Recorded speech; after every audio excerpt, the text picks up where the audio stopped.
ہاں غلام تھے بیچارے یا نوجوان تھے. نوجوانوں پر بزرگوں کو خود ہی حق حاصل ہوتا ہے جو چاہے کرے, اور غلام تو ملکیت ہوتا ہے, زندہ ذبح کر دے تب بھی کوئی پوچھنے والا نہیں. تو جو بیت رہی تھی بلال پر, ابو فقیہ پر, زنیرہ پر, جو ان پر بیت رہی تھی, جو خباب پر بیت رہی تھی, جس طرح ہلاک کیا گیا ہے حضرت سمیہ کو, حضرت یاسر کو, یہ ساری تکلیفیں انہیں بھی تھی. لیکن کیا اس کا یہ بالواسطہ ایذا محمد کے لیے نہیں تھا صلی اللہ علیہ وسلم, آپ کے ساتھی, آپ کے جانثار. لیکن آپ ان سے بھی کیا کہیں, فصبروا فصبروا فصبروا. جب ابو جہل بدترین ٹارچر کر رہا تھا حضرت سمیہ اور حضرت یاسر کو رضی اللہ تعالی عنہما, آپ کے علم میں ہے کیسی کیسی ٹارچر کی ہے. جوان بیٹے کو باندھ دیا ایک ستون کے ساتھ, اس کی نگاہوں کے سامنے برہنہ کیا ہے ماں کو.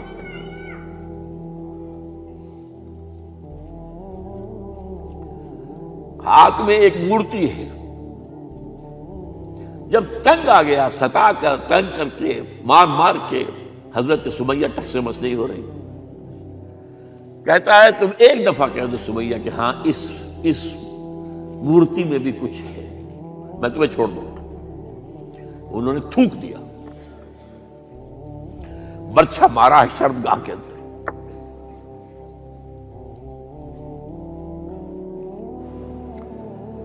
کتنی تکلیف پہنچی ہوگی حضور کو,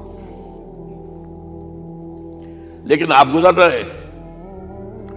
اصبروا یا آل یاسر فإن موعدکم الجنہ. اے یاسر کے گھر والوں صبر کرو, تمہارے استقبال کی تیاریاں ہو رہی ہیں جنت. یہ سیرت کوئی بناتا سناتا ہے,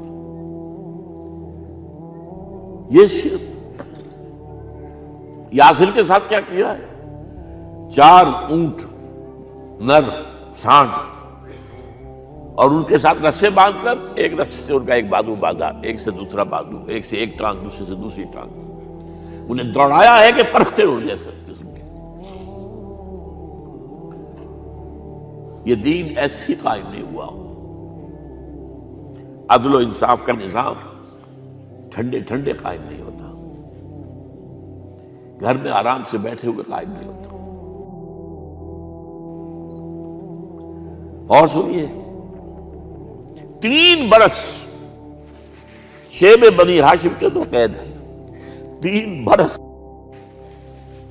اور یہاں کی قید پر قیاس نہ کریں. یہاں تو جیل میں کھانے کو ملتا ہے, راشن ملتا ہے, جیسا بھی ملتا تو ہے نا. اور لیڈروں کے لیے تو class A class B class ہے. تو ان کا تو لیڈر تو لوگ جب آتے ہیں جیل کاٹ کر معلوم ہوتا ہے کہ شاید کسی صحت افزا مقام سے تشریف لا رہے ہیں. وہاں کیا تھا, ٹوٹل بائیکاٹ. ایک گھاٹی, ادھر پہاڑ ادھر پہاڑ, دونوں طرف جو ہے پہرے, کوئی کھانے پینے کی چیز اندر نہیں جائے گی. اور پورا خاندان بنی ہاشم, وہ بھی کہ جو ایمان نہیں لائے, وہ قبائلی زندگی تھی نا. بنو ہاشم چونکہ حضور کو پشت پناہی چھوڑنے کو تیار نہیں ہوئے, ابو طالب نے آخری وقت تک بھی ساتھ نہیں چھوڑا. ہاں آخری وقت کے قریب ایک بات ہو گئی تھی. ایک مرتبہ تو ہوا کہ وفد آیا ہے قریش کا کہ اپنے بھتیجے کو روک لو, وہ ہمارے معبودوں کی توہین کرتا ہے. ابو طالب نے بلایا اور آپ سے کہا کہ یہ کچھ اپنے رویے کو بدلے. آپ نے فرمایا چچا جان, اب تو چاہیے میرے ایک ہاتھ پر سورج اور دوسرے پر چاند رکھ دے, میں اپنے اس مشن کو چھوڑ نہیں سکتا. یہ ہے استقامت. اور ابو طالب کے عین انتقال کے وقت جو معاملہ ہوا, جب وفد آیا ہے کہ ٹھیک ہے اب ہمارا جو ہے صبر کا پیمانہ لبریز ہو گیا ہے, اب ٹھیک ہے آ جاؤ میدان میں, تم بھی ساتھ چھوڑنے کو تیار نہیں ہو. ابو طالب نے بلایا, بھتیجے مجھ پر اتنا بوجھ نہ ڈالو جو میں برداشت نہ کر سکوں.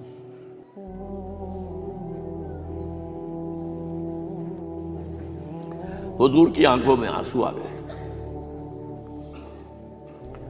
چچا جان اب تو یا یہ بات پوری ہوگی یا میں اپنے آپ کو ختم کر دوں, اسی میں ختم ہو جاؤں. 12 شیب بنی ہاشم میں 3 برس اس حال میں گزرے ہیں ٹوٹل بائیکاٹ، کوئی کھانے پینے کی نہیں۔ کچھ لوگ تھے شریف النفس، مثلا حکیم بن حزام تھے رضی اللہ تعالیٰ عنہ، بعد میں ایمان لے آئے۔ حضرت خدیجہ کے وہ رشتہ دار تھے، وہ پہاڑ پر چڑھ کر ایک طرف سے رات کی تاریکی میں، دونوں دروازے تو بند ہیں، پہاڑ پر چڑھ کر چوٹی سے نیچے اتر کر کوئی چیزیں کھانے پینے کی دے آئے تو دے آئے، بس صلی اللہ علیہ وسلم۔ کوئی اور ایک آدھ ہوگا ایسا۔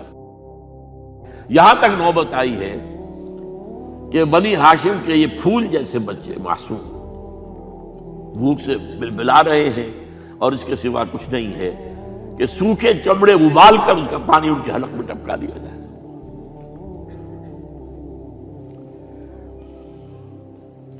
اور جو ہوا وادی طائف میں،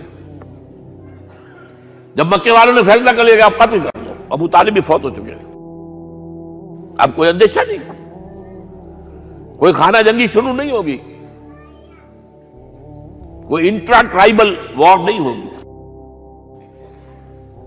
تو آپ طائف گئے ہیں۔ شاید وہاں کے 3 سردار تھے بڑے، اور یہ طائف اصل میں قریشی کا سمجھیے کہ یہ ان کا گرمیوں کا یہ صحت افزا مقام تھا۔ یہ تمام جو سردار تھے مکے کے، ان کی جائیدادیں وہاں تھی، باغات تھے،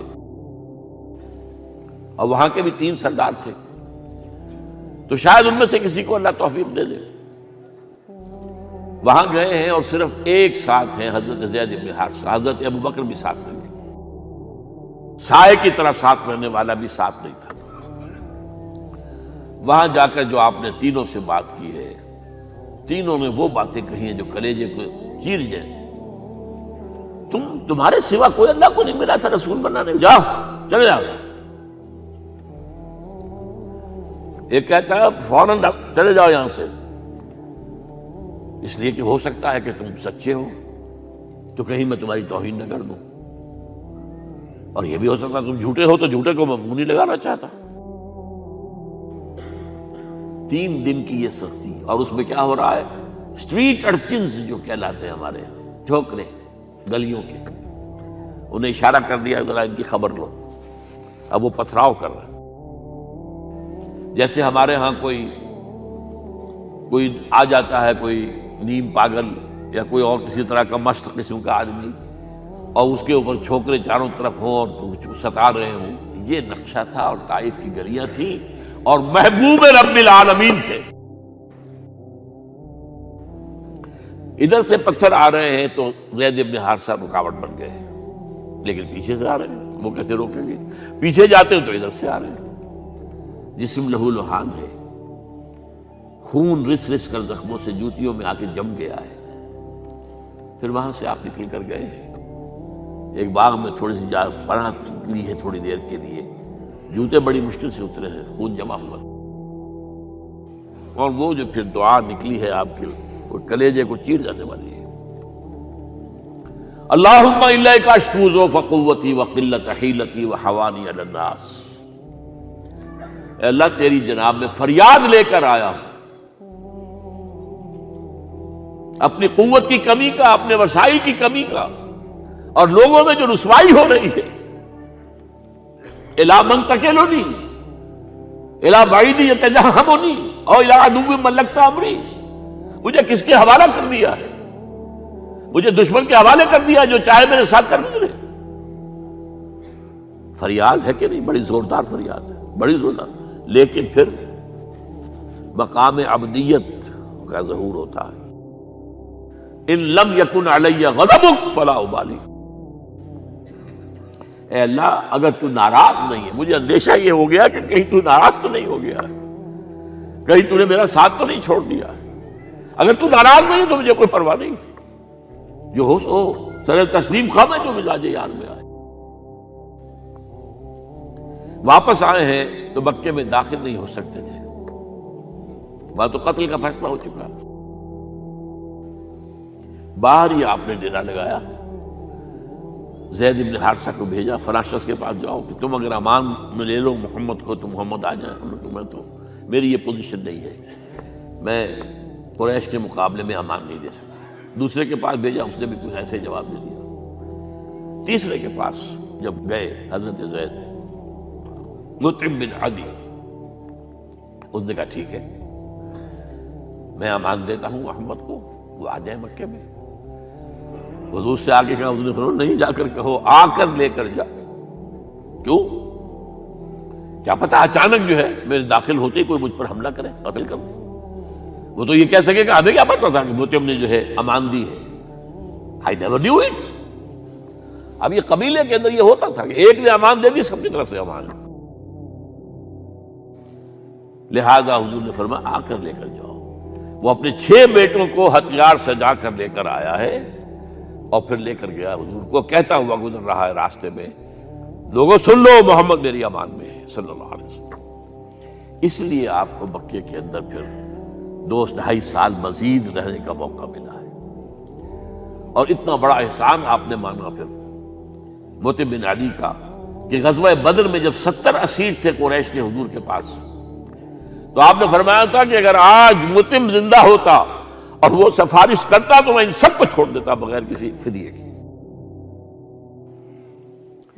بہرحال یہ چند باتیں میں نے آپ کو بتائی، باقی تو یہ کہ غار ثور ہے کیسی کیسی، اور پھر غزوہ بدر سے پہلے کی رات ہے، اور وہ آپ کا زندگی کا طویل ترین سجدہ ہے اس میں، جہاں تک یہ الفاظ بھی آپ نے کہہ دیا، اللہ اگر کل یہ جو 313 یہاں جمع ہیں اگر یہ ختم ہو گئے تو پھر قیامت تک تیرا نام لینے والا کوئی نہیں ہوگا، میں آخری رسول اور میری یہ 15 برس کی کمائی ہے۔ اس پر کہا حضرت ابوبکر نے، وہ پہردار کی حیثیت سے کھڑے تھے، کہ حسبک حسبک، حضور بس کیجئے بس کیجئے۔ بہرحال بدر ہے، احد ہے، زخمی ہوئے ہیں، دندان مبارک شہید ہوئے ہیں، خون اتنا بہا ہے کہ بے ہوش ہو گئے ہیں، اور خبر اڑ گئی ہے کہ آپ شہید ہو گئے۔ یہ سب کچھ، اور سب سے بڑھ کر حمزہ کی لاش سامنے آئی۔ کیسی لاش؟ ناک کٹی ہوئی ہے، کان کٹے ہوئے ہیں، پیٹ چاک کر کے کلیجہ چبایا ہوا ہے۔ کس طرح برداشت کیا ہوگا آپ نے؟ اپنے اوپر طاری کر کے دیکھیں، یہ حمزہ کون ہے؟ چچا ہے، دودھ شریک بھائی ہے، خالہ داد بھائی ہے، ساتھ کا کھیلا ہوا ہمجولی ہے، اور اس کی لاش ہے۔ جو قلب اطہر پر بیت رہی تھی وہ مدینے میں آ کر ایک بڑا ماحول بدلا ہوا تھا، تب وہ بات سامنے آ گئی۔ جب آپ مدینے واپس تشریف لائے ہیں تو ظاہر بات ہے کہ زیادہ انصار کے لوگ تھے جو شہید ہوئے تھے۔ بدر میں مہاجرین تو میرے خیال 1/4 تھے نمبر کے اندر، 3/4 تو انصاری تھے۔ اسی طریقے سے احد کے اندر معاملہ ہے، تو مختلف گھروں سے عورتوں کے بین کرنے کی آوازیں آ رہی تھی، اس لیے کہ اس وقت تک بین کرنا حرام نہیں قرار دیا گیا تھا، ممنوع نہیں تھا۔ آوازیں سن کر حضور کی زبان مبارک سے نکل گیا، اما حمزہ تو فلا بواکی لہو، ہائے حمزہ کے لیے تو کوئی رونے والی بھی نہیں ہے۔